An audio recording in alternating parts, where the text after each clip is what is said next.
Finally had enough of that. We just watched Resident Evil Welcome to Raccoon City. And I liked it. Mm-hmm. I actually, the movie was like twice as good as the best I thought it could be. Oh, no shit?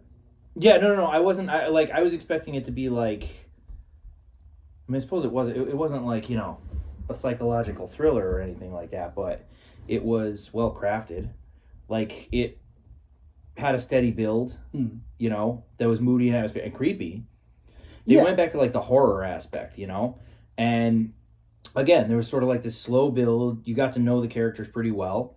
Even like the secondary characters, not all of them, but like there was development. The other thing, just as far as what the movie was, is like 95% of the characters, other than a couple random townspeople, are all people from the game. So it's like, yes, somebody from a fan of the games made this movie. And like little details too, like Hunk in that one scene. Mm-hmm. Chief Irons was a funny son of a bitch. Yeah. And I know that was one of the things that like the fan base gave the movie shit for, was like that Chief Irons was actually somewhat likable, even though he's a dick. Whereas in the thing, he's a serial killer and whatnot. And it's like, yes, but he also has like a substantially smaller part in the games too, because he never makes it out of the police station. I will say that if I had like one criticism, it would be that like it had shoddy CGI. Oh, but yeah. I don't even care. Like, the CGI was kind of shoddy, but the attention to detail with, like, the set pieces, like the Spencer estate and even the police station, it was like, holy shit. Like, I mean... You were fucking stoked. On point, dude. On point. It was amazing. And some, I mean, you saw it in the trailer, but, like, when they're in the Spencer estate and the zombies eating the body, and then he, like, turns around. Oh, that was shot for shot from Resident Evil 1. And there were a couple moments like that where they did like a shot for shot, like even like the way they did like when they get in the elevator and they're going down, that aerial shot. You don't actually, I mean, you do use an elevator in the first game, but like in all those first three, like they do the cut scenes between, and it's like that. It's always that aerial view of, or you know what it is about the movie. You know what surprised me is how well it was made, because I understood, because you got Leon.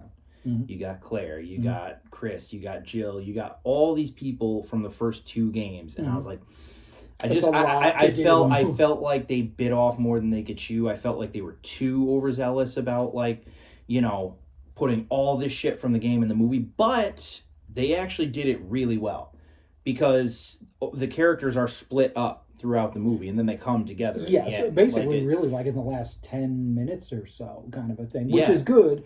But also, I liked the way that you described it as far as the vibe goes, because of the Ben Bertolucci referencing Chernobyl, and then you saying that it had that Chernobyl vibe of like they know that shit's about to hit the fan, but like well, Umbrella does, but nobody else does, and that slow like oh fuck kind of a there's like this like sense of dread.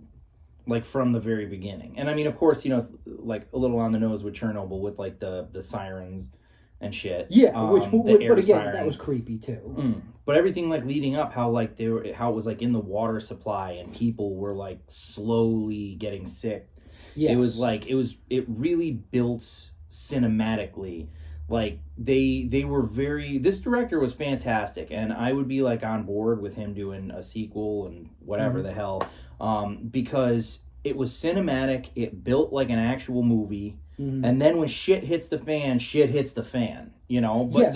it never like forgot what it was, you know what I mean? Like, yes, like there's good action set pieces, but at no point is it the Paul W.S. Anderson Resident Evil films. He stopped trying, man. No, he did, but those last two movies were hot garbage. But even in the first one, like she does like the ninja kick and shit like that, like there's none of that. Like when the police station gets raided, it's literally just them fucking retreating, going like shh.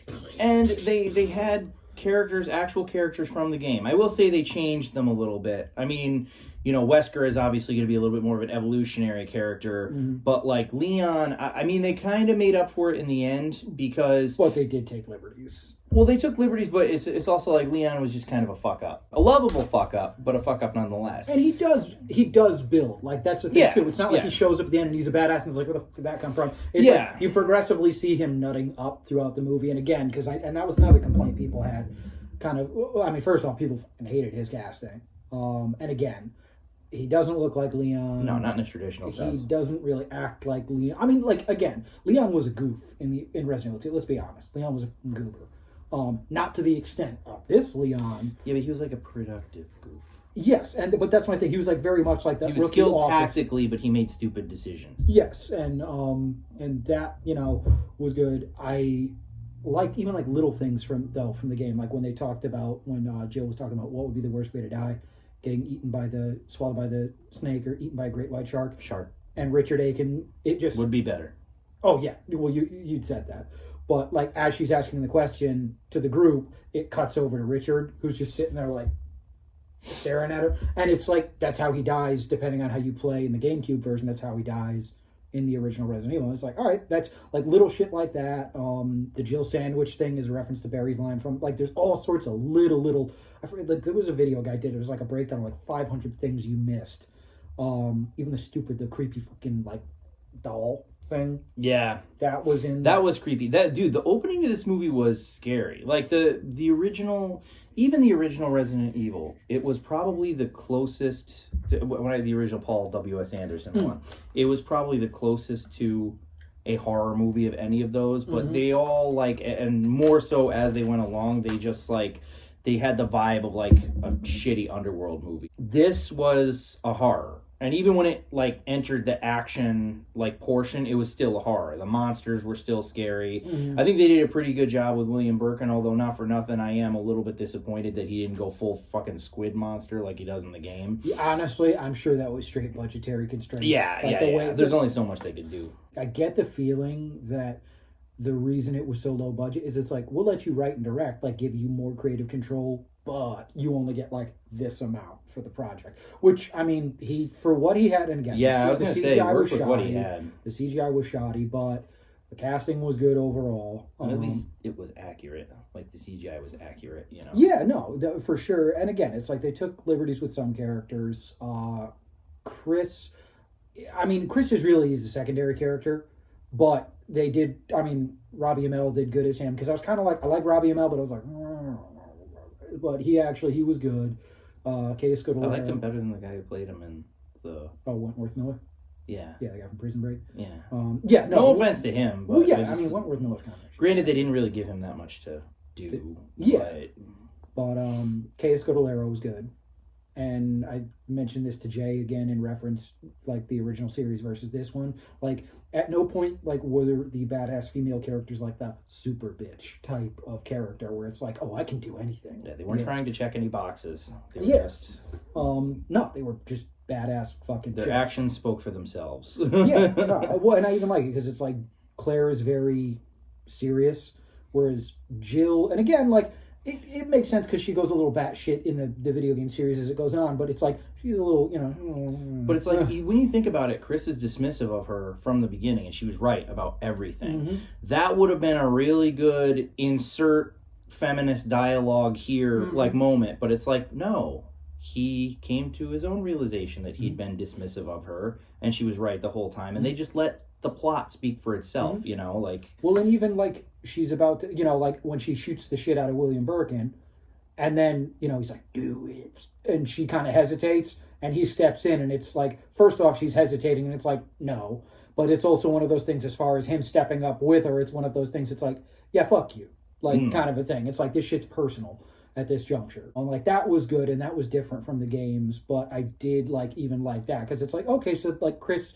Again, they took certain liberties, but at the end, when they all come together, it's like, okay, yes, this makes sense why Chris would now have not only like survival interest and a sort of political interest in just the fact that this is like, wrong and, corporate BS. It's like there's a personal vetted interest in this where it's like, yes, you betrayed us. You betrayed me kind of a thing. And it's like, yeah.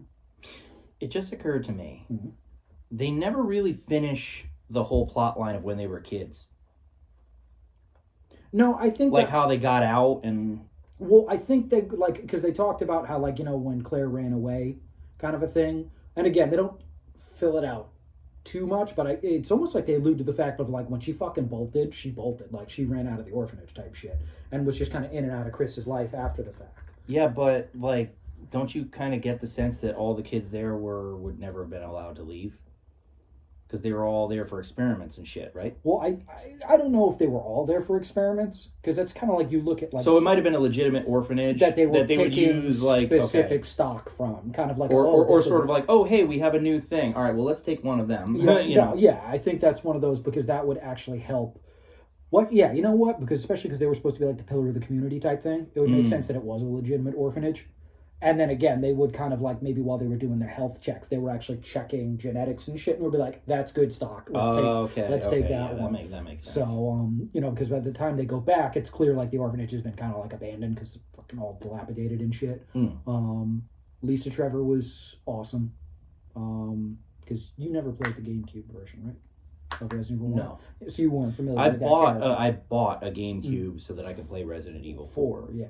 So this was your first experience with Lisa Trevor, and that intro, you were like, "Fuck that!" Yeah, I was like, "What the hell even is that thing?" I feel like maybe they should have explained that, because had you not explained to me, because I was like, "Wait, is she like wearing people's skin? Like, what's going on?" Yeah. Like, there's kind of no context for it. They probably should have explained that, but Yeah, no, for sure. And I like I was saying, David Johannes, I think is the guy's name, had expressed interest in doing Code Veronica if they got the green light to do another one, which I don't think they will, because I don't think this movie did particularly well. I kind of hope they do. I do too, because I feel bad now, because I just like, because I saw that it looked like the video game, but I was like, looks like they're trying to cram too much into it, and they just can't seem to get shit right, because they have the layout from the games. I've always said copy and paste, like.